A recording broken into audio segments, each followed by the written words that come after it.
မကြာခင်မှာပုံညာဆိုင်ကို USA မှာမြင်တွေ့ခွင့်ရဖို့ရှိနေပါတယ်။ပြည်သူများလုံးပဲမင်္ဂလာများ Chris Park ကနေပြန်လည်ကြိုလိုက်ပါတယ်။မြန်မာကွန်ဆောင်ဖိုင်တာနောက်တူဖြစ်တဲ့မွန်တိုင်းရင်းသားတဲ့ပုံညာဆိုင်ကတော့အခုဆိုရင် USA မှာပါဝင်ရှင်ပြိုင်တော့မယ်ဆိုပြီးသတင်းတွေထွက်လာပါတယ်။သတင်းတွေထွက်တဲ့အတိုင်းပဲအမေရိကန်ဖြစ်ပါစေလို့လည်းပြည်သက်တွေကဆူတောင်းနေကြပါတယ်။ပုံညာဆိုင်ကစွမ်းဆောင်ရည်ကောင်းတွေကိုပြသထားနိုင်ပြီးနိုင်ပွဲဆက်မှတ်တမ်းမျိုးကိုရရှိပိုင်ဆိုင်ထားနိုင်တာကြောင့်ပြည်သက်တွေကပုံညာဆိုင်ကိုသူအခုကျင်းလည်နေတဲ့ promotion တွေကနေရုံထွက်ပြီးကဘာကျော်ထိပ်တန်း promotion ကြီးတွေစီမှာမြင်တွေ့ကျင်နေကြတာဖြစ်ပါတယ်။အထူးသဖြင့်ပုံညာဆိုင်ကို USC လို့ One Championship လို့မျိုးကဘာကျော်ထိပ်တန်း promotion ကြီးတွေမှာဝင်ရောက်ရှင်ပြိုင်တင်တယ်လို့ပြည်သက်တွေကအကြံပြုနေကြပါတယ်။အထူးသဖြင့်တော့ One Championship မှာတက် USC မှာပါဝင်ရှင်ပြိုင်တင်တယ်လို့လည်းပြည်သက်တွေကထင်မြင်ယူဆထားခဲ့ကြတာပါ။ဒါကမှန်ပါတယ်ဘောလုံးသမားတွေလိုပါပဲ fighter တယောက်အနေနဲ့လည်းဒီထက်ပိုမိုမြင်မာတဲ့ကစားမဘွားကိုတက်လန်းရောက်ရှိနိုင်ဖို့အတွက်ရွေးချယ်မှုတွေမှန်ကန်မှုရန်ကုန်မှာလိုအပ်ပါတယ်။ပုံညာဆိုင်ကအခုမှအရွယ်ကောင်းမှရှိနေသေးတဲ့ fighter တယောက်ဖြစ်ပါတယ်။နောက်ပြီးပုံညာဆိုင်ဒီကကျင်းလေဖြတ်တန်းနေတဲ့လောကက MMA ဖြစ်ပါတယ်။ငွေတိုင်းမဟုတ်ပါဘူး။ဒါကြောင့်ပုံညာဆိုင်အနေနဲ့ One Championship နဲ့ USA ဘယ် promotion မှာပါဝင်ရှင်ပြိုင်ဖို့ကြိုးစားတင်နေဆိုတာနဲ့ပတ်သက်ပြီးပြောစရာတော့လုံးမထင်ပါဘူး။ One Championship က MMA ပွဲတွေ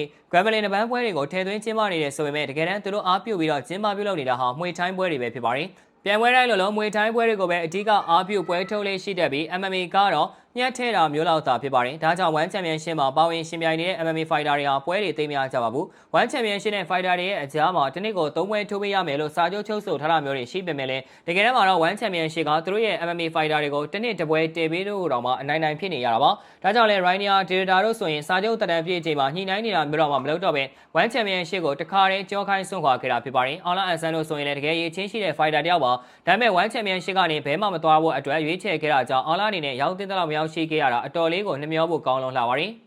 အခုဆိုရင်အောင်လာရဲ့အသက်က40အရွယ်ကိုရှိနေပြီဖြစ်တာကြောင့်မကြာခင်မှာပဲကစားမဘွားကနေအနားယူရတော့မှာပါချန်ပီယံကပတ်နှစ်ခုရရှိခဲ့ဘူးတဲ့ဆိုတဲ့ဂုဏ်ပုံလေးကလွဲလို့အောင်လာရဲ့ဖိုက်တာဘွားကရောက်တင်တဲ့လောက်မရောက်ခဲ့ရပါဘူးတကယ်လို့အောင်လာသာ UFC မှာပါဝင်ရှင်ပြိုင်ခဲ့မယ်ဆိုရင်တော့ဝင်ငွေကအစပွဲရည်အတွက်ကစားဒီထက်ပိုပြီးကောင်းမွန်တဲ့အနေအထားတစ်ခုမှာရပ်တည်နိုင်ခဲ့မှာဖြစ်ပါတယ်ဒါကြောင့်ဖိုက်တာတွေအနေနဲ့ promotion ရွေးမှန်ဖို့အတော်လေးကိုရေးကြည့်ပါတယ်ပုံညာဆိုင်ကလည်းအခုမှအရွယ်ကောင်းစွမ်းဆောင်ရည်ကောင်းဖိုက်တာတယောက်ဖြစ်တယ်လို့သူအားပြုရှင်ပြိုင်နေတာကလည်း MMA ဘက်ပိုင်းမှာဖြစ်လို့ပုံညာဆိုင်နဲ့အသင့်တော်ဆုံးဟာ UFC သာဖြစ်တယ်လို့ကောက်ချက်ချမှာဖြစ်ပါတယ်ပုံညာဆိုင်ကလည်း UFC မှာပါဝင်ရှင်ပြိုင်ဖို့အိမ်မက်တွေအမှန်တကယ်ရှိနေတာပါဒီနေ့တစ်ချိန်မှာတော့ UFC မှာပါဝင်ရှင်ပြိုင်ခွင့်ရရှိနိုင်ဖို့အတွက်ပုံညာဆိုင်ကမျှော်လင့်ထားပြီးအခုထွက်ပေါ်လာခဲ့တဲ့သတင်းတွေအရတော့ပုံညာဆိုင်ကလာမယ့်နှစ်တွေမှာတော့ UFC မှာပါဝင်ရှင်ပြိုင်ခွင့်ရရှိအောင်စ조사သွားမယ်လို့သိရပါတယ်UFC ကိုဝင်ရောက်ရှင်ပြိုင်ခွင့်ရရှိနိုင်ဖို့ပေါင်းကူးပွဲတွေအများကြီးရှိပါတယ်အာရှမှာဆိုရင်ဂျပန်တရုတ်စတဲ့နိုင်ငံတွေမှာ UFC မှာဝင်ပြိုင်နိုင်ဖို့အတွက်လက်ရည်စစ်ပွဲတွေနှစ်စဉ်ကျင်းပပြုလုပ်ပေးလေ့ရှိတယ်ပါတယ်ဒီပြိုင်ပွဲတွေကနေတဆင့်ပုံညာဆိုင်ကလည်း UFC ကိုအရောက်လှမ်းဖို့